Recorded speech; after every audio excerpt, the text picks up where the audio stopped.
কোরআনের শিক্ষার দ্বারা সন্তান মানুষ হয়। কোরআনের শিক্ষার দ্বারা একজন মানুষ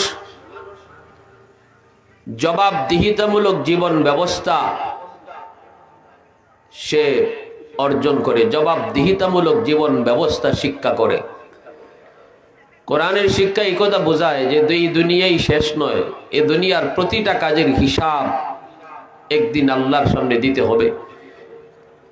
এই কথাটা মাদ্রাসা শিক্ষায় শেখানো হয়।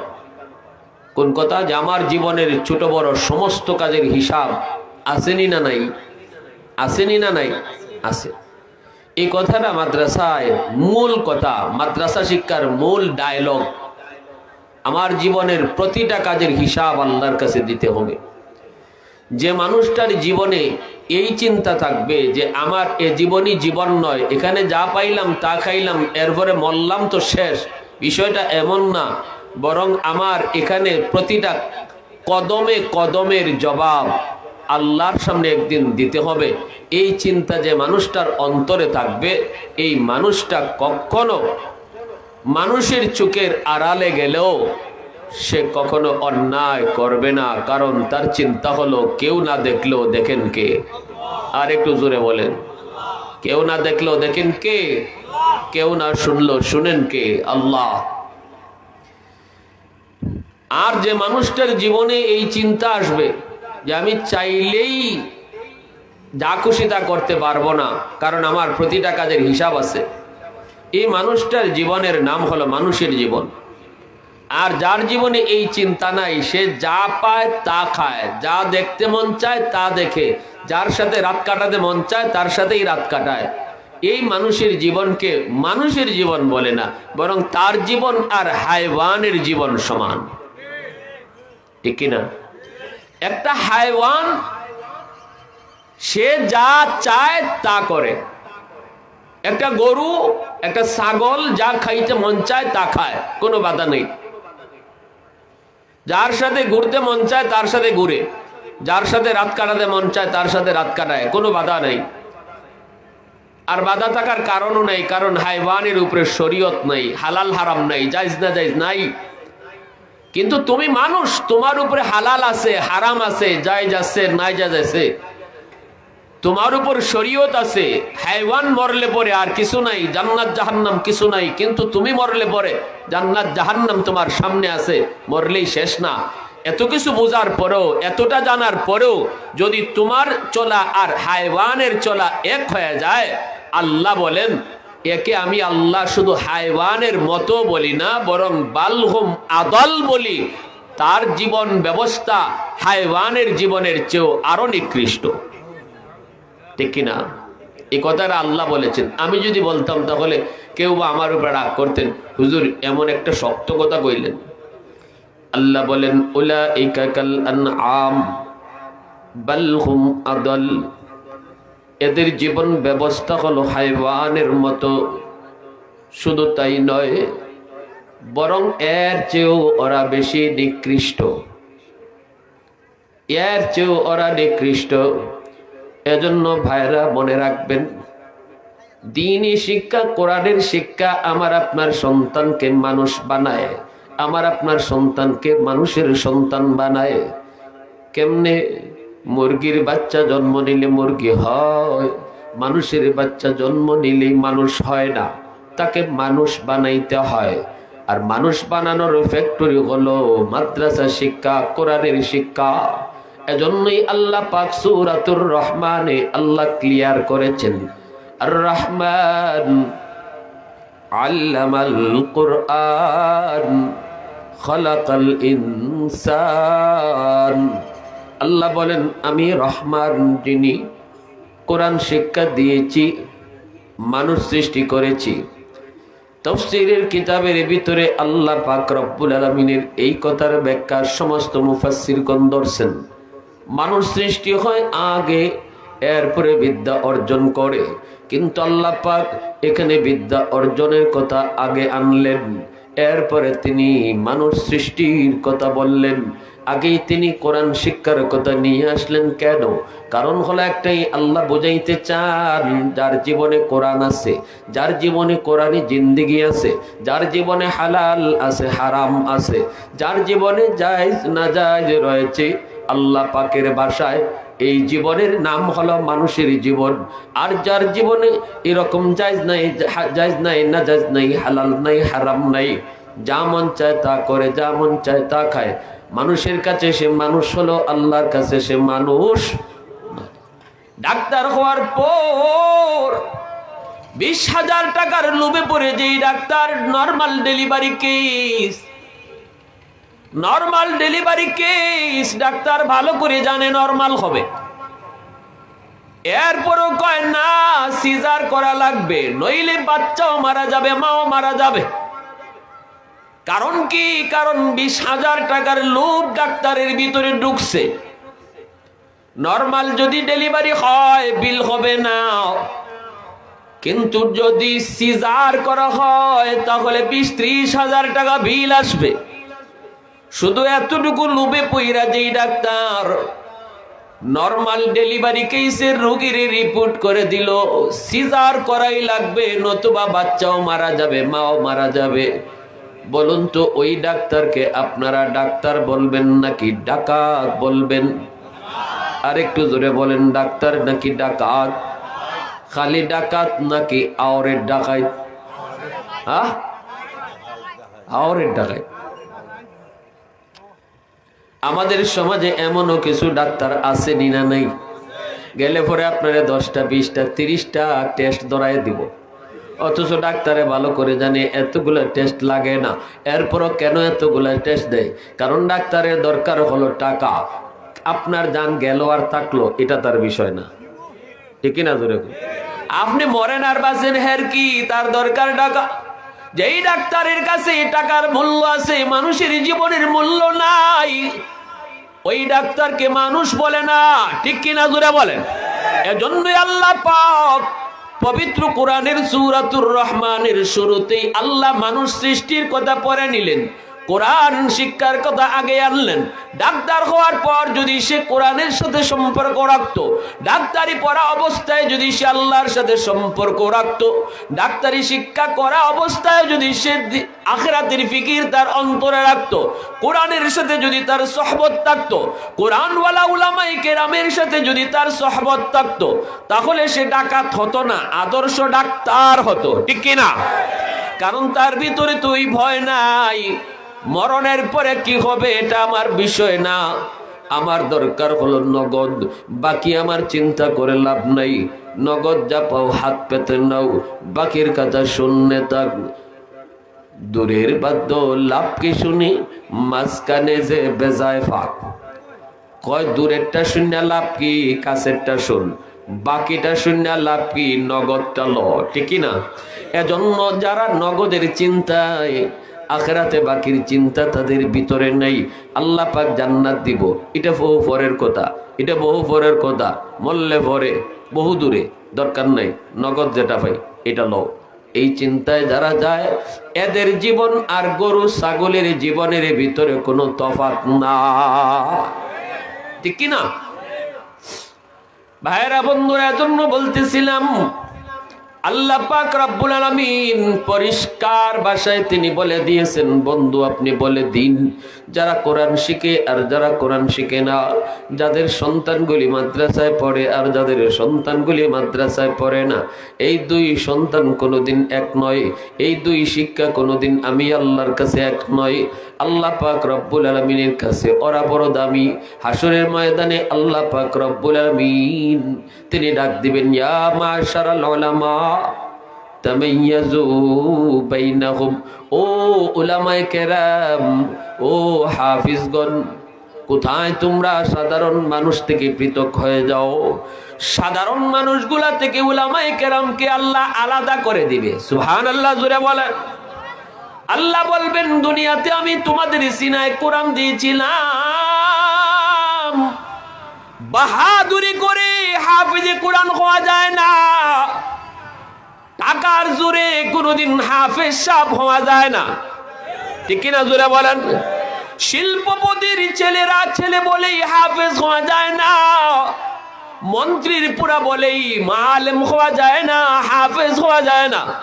আল্লাহ পাক রব্বুল আলামিন যেই সিনাটাকে আল্লাহ নিজে চয়েস করেন, যেই সিনাকে আল্লাহ পছন্দ করেন, কারণ সিনার ভিতরে আল্লাহর কালাম থাকবে, আল্লাহর কালাম আমানত থাকবে।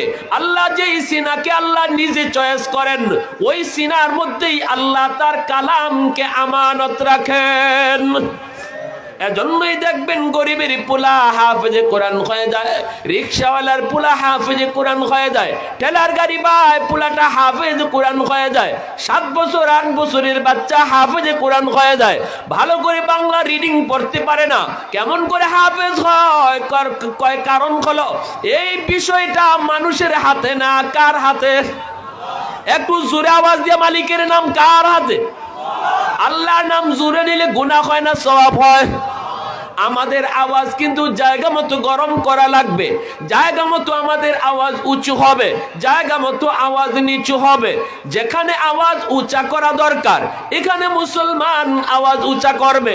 এই জিনিসটা আমরা বুঝি না, কোথায় গরম হব কোথায় নরম হব, যার কারণে আজকে 200 কোটি মুসলমান পৃথিবীতে থাকা সত্ত্বেও মাত্র 70 লক্ষ ইহুদির হাতে মাইর খায়।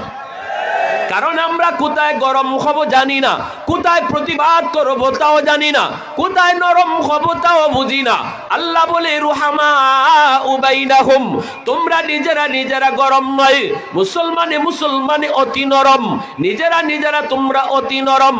মুসলমান মুসলমান ভাই ভাই, এখানে তোমার সাথে আরেক মুসলমানের সম্পর্ক হলো ইমানের সম্পর্ক। রক্তের সম্পর্কের চেয়ে ইমানের সম্পর্ক আল্লাহর কাছে অনেক দামি, অনেক দামি, অনেক দামি। এজন্যই রক্তের ভাই যদি কাফের হয় ইসলাম বলে ভাই বলো না। এজন্যই নূহ নবী বলেছিলেন, আল্লাহ আমার সন্তান কেনান ওই যে পানিতে ডুবে মরে যায়, আল্লাহ বলে নূহ একবার ছেলে কইছো আরেকবার ছেলে বলবা না, লাইসা মিন আখলিক, সে তোমার পরিবার নয়। কারণ কেনানের কলিজায় ঈমান নাই, কেনান তোমাকে নবী মানে না, আমি আল্লাহকে আল্লাহ মানে না। এজন্য কেনান তোমার সন্তান নয়, কেনান তোমার সন্তান নয়। একবার কইছো আরেকবার বলবা না। কিন্তু ভাইরা বন্ধুরা, পৃথিবীর কোন এক প্রান্ত থেকে একজন মুসলমান যদি আওয়াজ দিয়া কয় আমি কালেমা পড়া মুসলমান, আমি এক আল্লাহর গোলাম, বাংলার প্রান্ত থেকে আমাকে আওয়াজ দিয়া বলতে হবে তুমি আমার ভাই। গাজায় কোন মুসলমান যদি আওয়াজ দিয়া কয় আমি মুসলমান, আমাকে মারতেছে, আমার রক্ত ঝরতেছে। নবীর হাদিসের ভাষায় আল মুসলিমুন কাজাসাদিন ওয়াহিদ ইনিস্তাকা আইনুহু ইস্তাকা কুল্লুহু। মনে করতে হবে আমাদের বাংলাদেশের মুসলমান, আমাদের গায়ে থেকে রক্ত ঝরতেছে, ঠিক কিনা? এজন্য কোথায় আমরা নরম কোথায় গরম, যেখানে আমরা দেখবো আমার মুসলমান ভাইয়ের সাথে আমার বিষয়, আমার মুসলমান ভাইয়ের সাথে আমার কোনো বিষয় কোনো দ্বন্দ্ব, এই জায়গায় আমি অতি নরম, এখানে আমার গরম হওয়া চলবে না। আল্লাহ পাক বলে রুহামা উবাইনাহুম, কারণ তোমাদের ভিতরে পরিচয় হলো তোমরা এক আল্লাহর গোলাম, এক নবীর উম্মত। পরিচয় আমাদের রাজনৈতিক ভিন্ন হতে পারে, একজন আওয়ামী লীগ একজন বিএনপি, কিন্তু এটা আমাদের আসল পরিচয় নয়। আমাদের আসল পরিচয় হলো আমরা কালেমা পড়া মুসলমান, ঠিক কিনা জোরে বলেন? রাজনীতির পরিচয় বড় নয়, আওয়ামী লীগ বিএনপি জাতীয় পার্টি জামাত পরিচয় বড় নয়, বড় পরিচয় হলো আমরা মুসলমান, ঠিক কিনা?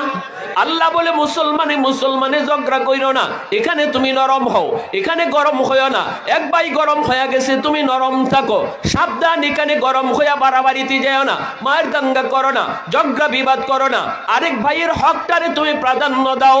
রাজনীতির বিষয় লইয়া সামনের দিন কেমন আসে কেউ জানি না, কিন্তু মনে রাখবা যুবক, আমার কাছে আমার দলের পরিচয় বড় নয়, বড় পরিচয় হলো ইমানের পরিচয়। দল ছাড়তে পারি, ইমান ছাড়তে পারি না, নেতা নেত্রী ছাড়তে পারি, ইসলাম ছাড়তে পারি না। দল মানব ততক্ষণ যতক্ষণ দল ইসলাম মানবে, নেতা মানব ততক্ষণ যতক্ষণ নেতা আল্লাহ রসুল মানবে। যেদিন থেকে নেতা আল্লাহ রসুল মানবে না, ওই দিন থেকে নেতা মানি না। যেদিন থেকে দল ইসলাম মানবে না, ওই দিন দল মানি না। কারণ প্রত্যেকেই আমরা মুনাজাতে কই, আল্লাহ মরণ যেন আমার ঈমানের হালে হয়। কেউ এই দোয়া করি না, আল্লাহ আওয়ামী লীগ করতে করতে যেন মরণ হয়, বিএনপি করতে করতে যেন আমার মরণ হয়। এমন দোয়া বিএনপি ওয়ালারাও করে না, আওয়ামী লীগ ওয়ালারাও করে না। দোয়া করে আল্লাহ মরণ যেন ঈমানের হালে হয়।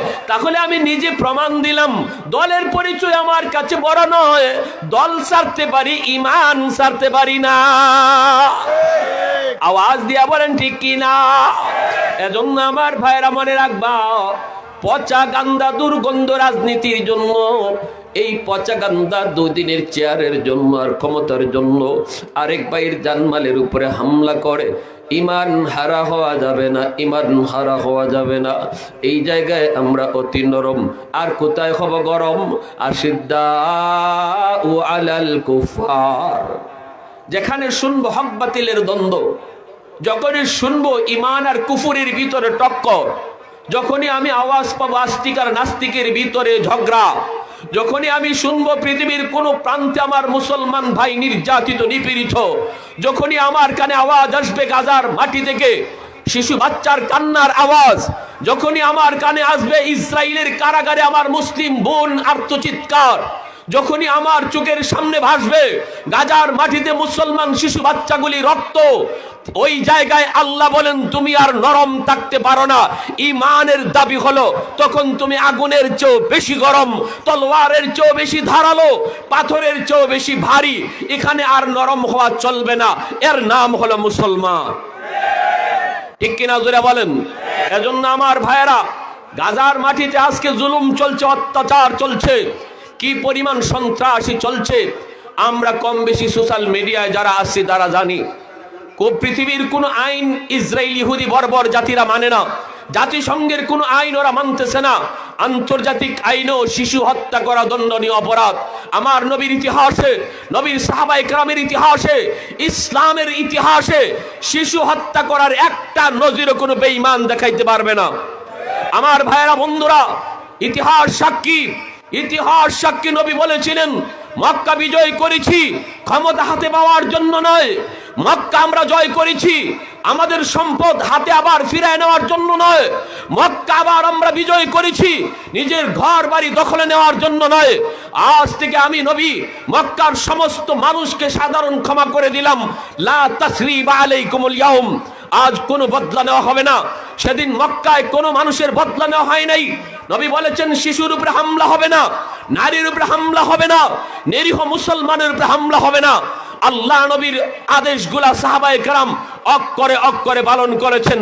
কিন্তু আমরা কি দেখেছি? আমরা দেখেছি 1400 বছর স্পেন যে মুসলমান শাসন করেছিল, সেই স্পেনে মুসলমান যখন পরাজিত হয় খ্রিস্টান রানী ইসাবেলার দ্বারা আর তার স্বামীর দ্বারা মুসলমানকে আগুনে পোড়ায় হত্যা করা হয়েছে, অবুঝ বানানো হয়েছে।